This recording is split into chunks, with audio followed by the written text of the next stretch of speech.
Dans le même registre, nous vous proposons ici un extrait des échanges entre le chef de l'État et les chefs religieux, respectivement, Monseigneur Touabli Alexis et le Cheikh Boakari Fofana. C'est à vous qu'il revient en premier lieu de faire en sorte que 2012 soit pour le peuple ivoirien l'année de la vérité, de la réconciliation et de la paix.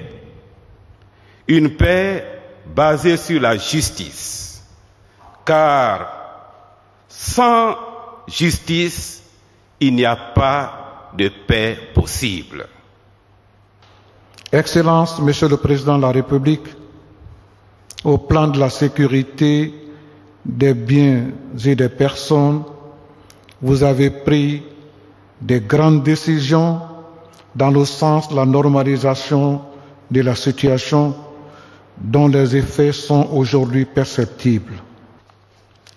Excellence, Monsieur le Président de la République, nous savons votre engagement et celui de votre gouvernement pour l'insertion professionnelle de la jeunesse, celle des diplômés et celle laissée pour compte depuis de nombreuses années. En ce début d'année 2012, nous prions Allah afin que toutes les politiques mises en place par chacun des compartiments ministériels de votre gouvernement en matière d'emploi des jeunes puissent se traduire rapidement dans les faits afin de faire sortir notre jeunesse de l'oisiveté pour en faire une jeunesse responsable qui participe au développement de notre beau pays. Majesté, honorables chefs coutumiers et chefs religieux, Mesdames et Messieurs, les décisions énergiques et résolues prises en matière de sécurité, ainsi que les moyens importants dégagés en cette fin d'année, confirment l'engagement du gouvernement à garantir la sécurité de chacun des habitants de notre pays. Aujourd'hui, nous avons besoin de redonner une nouvelle vision de l'avenir à nos concitoyens.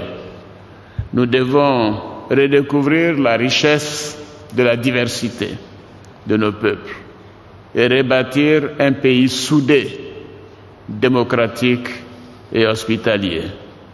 Pour ma part, je veillerai au respect de nos engagements, car ils sont les conditions pour la paix et pour le développement de la Côte d'Ivoire.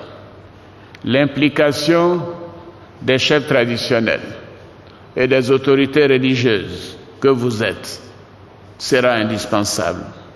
Vous êtes les garants moraux et spirituels de notre nation. Je voudrais donc vous remercier une fois de plus pour vos prières en faveur de la paix et de la réconciliation. Je vous exhorte à continuer à prôner la réconciliation et le pardon entre les fils et les filles de notre beau pays.